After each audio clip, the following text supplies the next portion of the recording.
Sometimes kids can do some pretty crazy, outrageous, and silly things that are extremely memorable. Today, we're going to talk about a few of those that just stick out. Son of fuck. Gee.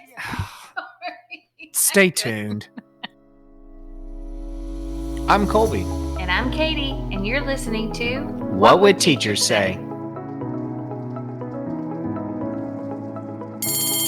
All right, boys and girls, school is now in session. Today we have Hey.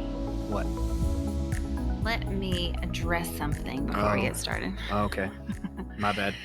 So I was having a conversation with some of our followers, which were actually our colleagues. Our colleagues, yes. And the word colleague came up. Colleague? Why colleague? Well, they thought it was quite funny how we emphasized that they are our colleagues and not our friends. Oh, were they getting a little butthurt about us calling us some I don't know. colleagues? I don't know if it was butthurt, but they were like, why don't you just call us your friends? We're your friends. That's true. They are. So we will try our best not to say colleagues anymore and just refer to them as our friends. Yeah, no promises. You good with that? Maybe teacher friends. I can do that one. Okay. Well, now that we've gotten that out of the way, on today's podcast, we are going to be talking students. We got some crazy, outrageous, hilarious, silly, whatever words you want to use to describe these stories with these students. But when you teach for 25 plus combined years, you're bound to come across some exciting, interesting moments. Oh yeah, with children. From one extreme to the other. Yeah, from one extreme to the other, just silly and wholesome to outrageous and egregious. But today what we're going to do is each of us going to share a couple little stories about some of our most memorable experiences. It was hard to narrow down the stories to tell in just a short segment. Right. we could literally talk for hours and hours and hours, which we might do because that's what this whole purpose of this platform is, to talk about these. So maybe this might be like a part one. We'll revisit some of these stories later if you guys like them and want to hear more. But anyway, let's get into it. Do you want to go first? Do you want me to go first? I would like you to go first. Okay, I'll go first. All right, so I have to get a little background for my story, which I know you love when I tell stories about how much background I have to give. When There's the background, so much background. The background is longer than the foreground. You're going to have to cut it. Yeah, I'll speed it up. So my first experience in education, I was a parapro for the special ed department at a particular school, and one of my blocks of the day was with the specials. This was with the preciousnesses, the self-contained classes that were from moderate to severe, I think is what the official classification of the class was. Anyway, who need all the love. Right. So one of my responsibilities was to give the head teacher basically a break for lunch. And I and another teacher would take the kids to lunch and would help feed them and then get them back to class successfully. So we had about 5 kids that we would take to lunch. And on this particular day, I was solely responsible for all 5 of them. And, good Lord. Yeah. And, bless you. Yeah. And it was okay. I actually had done it before. It wasn't that big of a deal. But one of the responsibilities I had was I really had to all hands on deck, take care of this one kid. We'll call him Johnny. Of course, Johnny and Sally are probably going to show up a lot in these stories that we tell because they're always getting in trouble and always the subjects of, right? So anyway, just a good made up name, Johnny. So Johnny was severely autistic. He was not verbal. He needed a lot of attention and TLC and all the things. But he was a pretty funny kid. And so Johnny had like this little mini grocery cart that we would put all of his shenanigans that he had. So like I'm kind of jealous because the grocery cart holds a lot of stuff. Yeah. And it was one of those like double-decker mini ones that you get from Kroger. You know what I'm talking about? Yeah.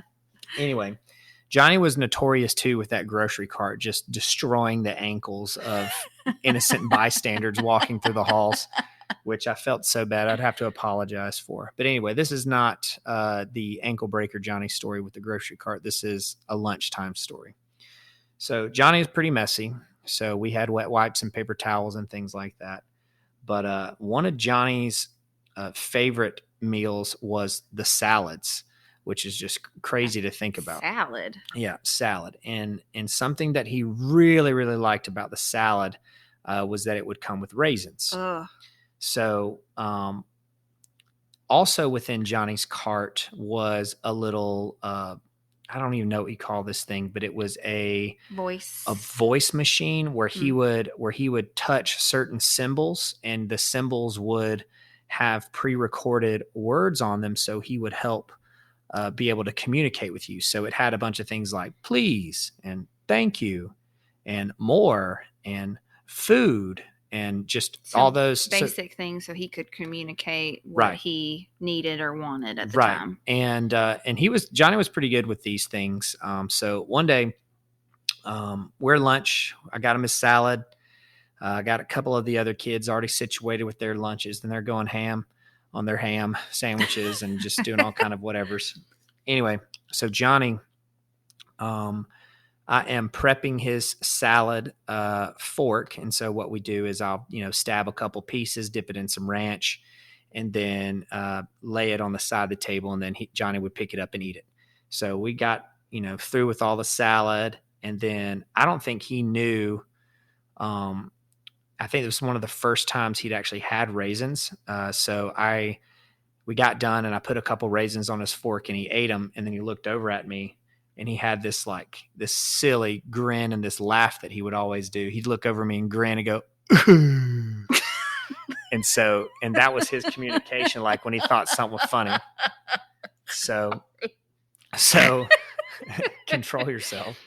So Johnny, such a funny kid. He would the first time I met him, this is kind of a side story too. The first time I met him, he gave me a hug. He farted and then he pulled back. He pulled back and looked at me dead in the face and went, I'm sorry. If we were videoing this, you would be dying because Coy does it perfectly and has all the mannerisms of this sweet baby. Yeah. And I don't want you to think that I'm making fun. He was such a precious kid. So I'm just telling you like it is and telling you straight up story. I'm not giving any hyperbole. I mean, this is it's not mimicry or mocking. I'm just telling you what happened. So anyway, I popped a couple raisins on Johnny's fork and he looks over at me and he's got raisin grin and he hits me with a, and so then he reaches over to his touchpad and starts it was like he was playing piano on his touchpad. He was going, more, food, please, because he was loving these raisins. So I just kept loading them up on his fork and giving them to him. He'd put them in and more, and give him some more. And then he'd go, food, please. And he just wearing this food, this touchpad out. So we got through those raisins really quickly. Now, Johnny was sitting to my right, and then I had another student that was to my left. So as Johnny was eating and finishing up, I thought we were good, we're done. He went through those raisins bro, Johnny, you love those things. And then next thing I know, Johnny turns and actually looks at me. So I'd only been looking at his profile when he was going ham and rocking back and forth and just enjoying his raisins. So, and I kind of really wasn't paying attention to him, in the eating part, because I was like, oh man, he's tearing these things up. And I was helping out other students on my other side. And then Johnny, it was slow motion. I remember to this day, he turns and looks at me. And then I noticed something on the right side of his mouth. Again, he was to my right. On the right side of his mouth, he had this little dark purple drip coming out the side of his cheek. And as he kept turning, it looked like he had a giant wad of tobacco in his cheek, like he'd been dipping. So And I he was, stuffed all the raisins in he his cheek. chewed up and stuffed all the raisins in his cheek like a Oh. freaking chipmunk, hoarding nuts for winter. And he was smiling at me. And he I could tell he does this thing with his head and his neck right before he hits out one of his big, and he just absolutely bellowed out a laugh. And when he did, raisin spittle spew clumps went all over my face, my clothes. And this was before I wore just random coaching stuff. I had a collared button up polo shirt, some nice khakis. I was trying to look nice, and impress everybody. And he just absolutely unleashed his raisin schlop that he had been chewing up and storing inside of his cheek. And I just got it all over my face. It was so disgusting. I was so pissed off because I knew I didn't. Oh, but he was so happy. I know he was so happy, and he just thought it was so funny. He was just cracking. Yeah, he was cracking up, laughing. At this point, there were other students, the regular kids that were coming in, and they saw this, and some of them knew me, some of them didn't at this time, and they were trying not to laugh, and it was just this whole thing. But I got a ton of stories about Johnny. He's a very cool character, but that was probably the most outrageous. I would say so. I wouldn't say he was outrageous because he didn't do it on purpose, and it wasn't a bad thing. But it is pretty. Looking back on it, it's hilarious. And then on the way out, we of course took out 5 kids' ankles, leaving the lunchroom grocery cart with the grocery cart. So that's my Johnny story. That's so. What do you got for yours? All right, so mine was way back when I first started teaching. So not my first year with my falling story, but my second year as a 4th grade teacher. Gotcha. So 4th grade, I taught everything. So what do y'all call that when you teach everything? It's just all content. Okay. When you're an elementary teacher, you're certified to teach all subjects: math, science, social studies, and reading, which you really don't want me to teach your kid how to read. It's not really my strong suit. Noted. When we send our kids to your school, I'm gonna need everybody but their mother. But do a really good job with math and science. But anyway, so let me set the story up. So my story is about a little girl. She wasn't really little. Okay, so we'll call this student Shelby. Okay. So picture a normal 4th grade kiddo. They're small, petite, usually, right? They're kind of starting to really, grow and hit their growth spurt. Well, I feel like Shelby has already hit hers. Oh. Shelby is a whopping 180 pound. Oh, that's more than me. 4th grader. Wow. She is large and in charge. And I can say that because she had a big, bold personality. Gotcha. She wanted what she wanted when she wanted it. And she let you know. First time I met Shelby, she didn't like anybody. She was hard to handle. She wanted to do what she wanted to do. So I did morning meetings. Miss Shelby did not like morning meetings because we shared, things we did over the weekend or silly questions like, what would you do with $1 million? Right. Or things like that. She would just pretty much lay out in the floor in the middle of everybody and just refuse to do anything. So when we would get done with morning meeting, everybody would go back to their seats. And we would get our day started. And I believe we started our day with reading. Well, Miss Shelby would often stay on the floor and not just sitting there. She would just lay out like a starfish in the middle of my carpet area. Perfect. And just refuse to get up. And she was dead weight. I tried to get her up. At that time, we had a behavior specialist who turned out to be an ex-military. I think he was ex-Marine. So he would come in and have to deal with Shelby and basically pull her out by a leg because she just refused to get up or anything.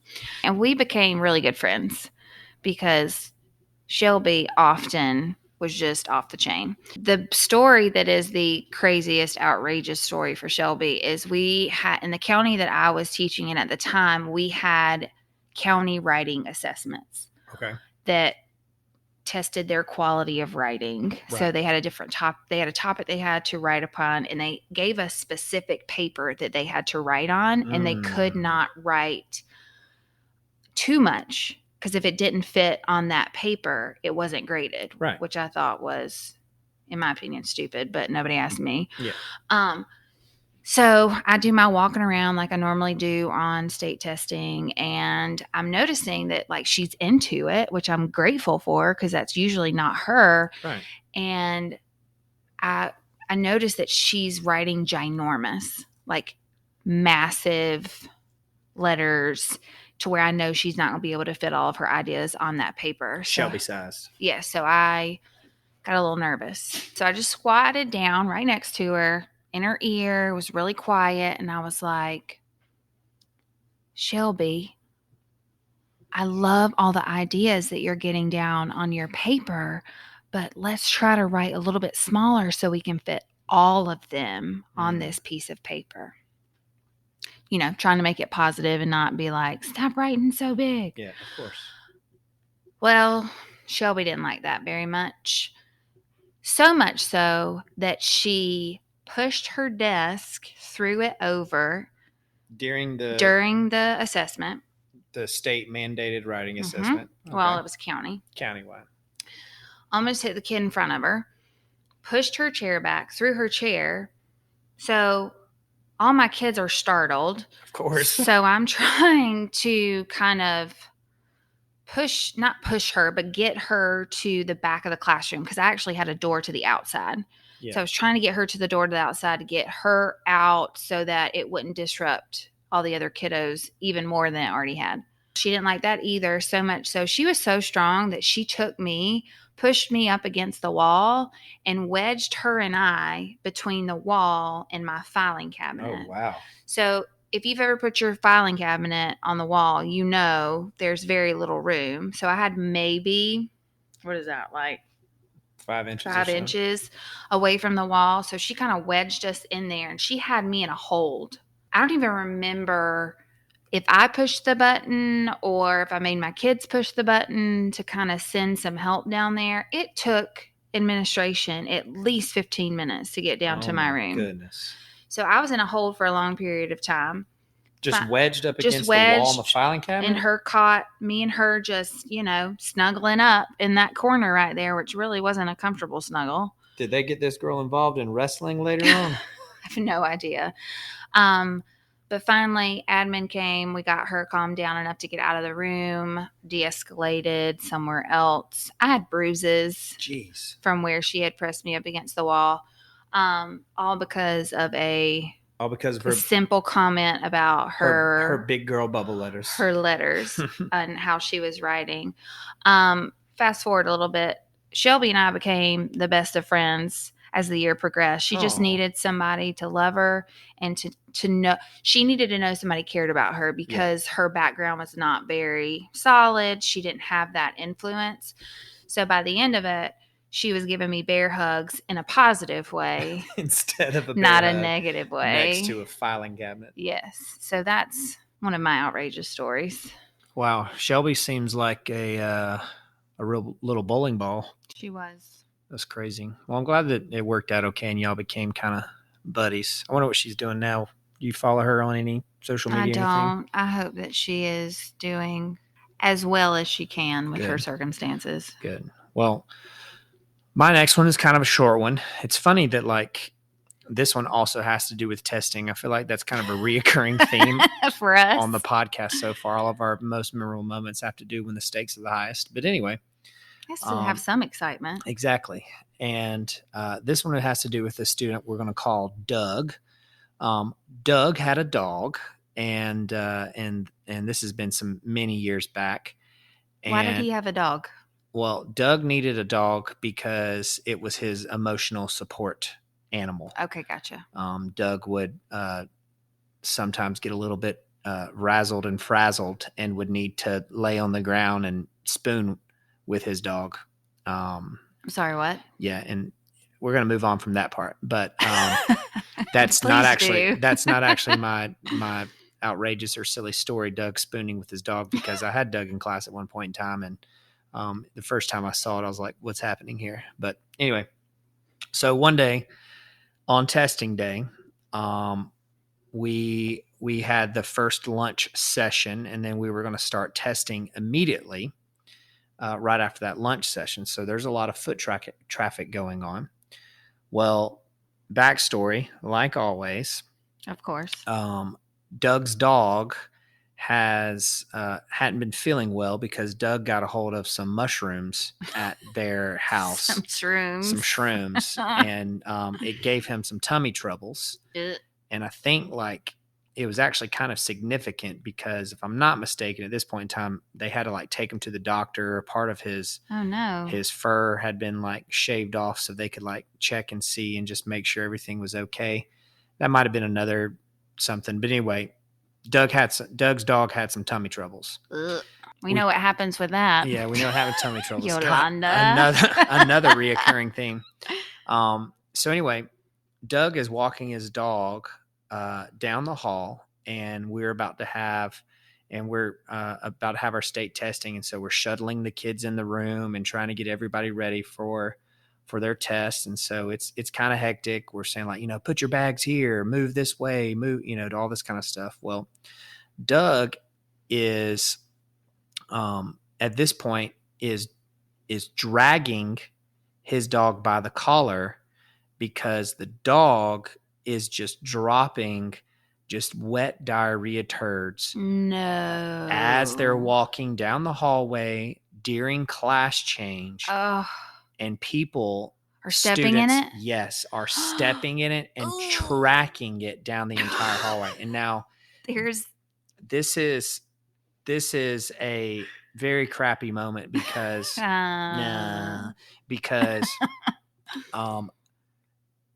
the smell is absolutely terrible. Of course it is. It is terrible. It's diarrhea. And so they are... When you're walking down the hall and you feel something fall. Sorry. Climbing up a ladder and you feel something splatter. Diarrhea. Anyway, so okay. Doug's dog is diarrheaing a lot of down the hallway. And kids are stepping in it and tracking it. And it's just chaos. And we finally get everybody into their class where they're supposed to go. Some kids are leaving their shoes out in the hallway because they'd stepped in it. And it was so funny. One teacher actually got like a towel and put it up underneath the crack of her door because she didn't want the smell coming in. And I think the best part about the whole story is about 5 minutes later, we told, custodians about it, whatever, but the person who came down the hallway to start cleaning it up was actually our principal. Our principal was on hands and knees with paper towels, gagging while he was picking up the pieces of diarrhea and wiping it up. And it was so funny because they marked the spots where like footprints were with extra chairs that they dragged out of classrooms so that way kids wouldn't run into them. So lucky for me, though, that was downstairs and my classroom is upstairs, so I didn't have to really smell or partake in any of that. But it was pretty funny. Can you imagine having to settle everybody down after all that to get them like focused for testing? And I could not even imagine. And then the stench of just crap just lingering the entire time. That's like when kids puke in the classroom. Oh gosh, stop. That happened to my colleague this week. Like puked all over his book bag and all over her new floor. Like I would die. So you said that happened to your colleague? Don't you mean your teacher friend? Oh, sorry, colleague. My bad. Friend. Yeah. So Doug and his dog. I could probably have a whole podcast episode just on Doug and his dog. There's some wild stories with that. But what's your next story that you got? Okay. So my next story, I can't say it's hilarious like your two stories are. Yeah, yours are. Mine are more serious, which I'm like, really? You got to have something funny, maybe, or something a little bit more light and airy. I feel like quitting teaching after hearing your story. But do you have something else that maybe? I'm sorry. Yeah, it's okay. I forgive Yeah, you. I can't leave on a sour note. I feel like that was a sour note to leave Very. on. So we'll just end it with a quick, kind of funny one. My friend and I shared this kid. We'll call him Jose. Okay. No way, Jose. Funny kid. Okay. Like, got our sarcasm, gave it back. Like, he was just all around good kid. Like, Cool. family is good. Like, very involved with the community. And it's currently in the current district that I'm in. Cool. And I can't remember if this happened in my room or my friend's room, but either way, it was hilarious. So the class was being split into groups, or they were picking their partners or something. Well, Jose was left alone on the floor by himself. Mhm. And all of a sudden he started singing, "Hello, darkness, my old friend." Because y'all left him? Because he was left by himself. It was the most hilarious thing that I have ever heard. That's good timing. And it was good timing. And this kid had a great personality to where he did stuff like that all the time. I miss him greatly. I think that he's in high school now. Cannot believe I even said that. Getting old. Yes, thank you. But he was an all around good kid. And that's just one of the moments that we had with him. And I think that was the kid that my friend and I truly enjoyed that year, just because he got y'all sense of humor. Got our sense of humor. Because I think his mom was like that too. So he's very much just an all around comedically trained kid. Yes, he is. Yes, he is. Well, good. Well, I'm glad that we ended on a light moment. If you guys have any crazy or outrageous or silly stories of students, I know you teachers out there have so many to share with us. Hit us up on our Instagram, send us an email at whatwoulteachersay@gmail.com. We would love to hear from you. Maybe this can be like every now and then, like a reoccurring thing where we do like, silly student stories or come up with a little bit something more creative. But I think it's really cool just to hear all the different stories of light and humorous and maybe even some dark and depressing ones. Sorry, Katie. Maybe you've had That's dark. my life as a teacher. maybe keep your dark and depressing stories to yourself. Give us the silly ones. It's a little bit more. I apologize. That's kind of the direction that we want to go, right? A comical twist. But anyway, let us know. Reach out to us. We're getting some involvement with our community so far, and we're having fun doing it. So yeah. Send us an email or DM us on Instagram. Slide us on in, or what did the kids say? Slide on in our DMs. Slide into my DMs. No. Yeah, I don't need anybody sliding. Okay. Thank you so much for listening to the What Would Teachers Say podcast. We're excited about bringing you brand new episodes each week on Monday, so that way you can start your week off right. And remember, when you're feeding someone raisins, make sure they chew them up. Class dismissed.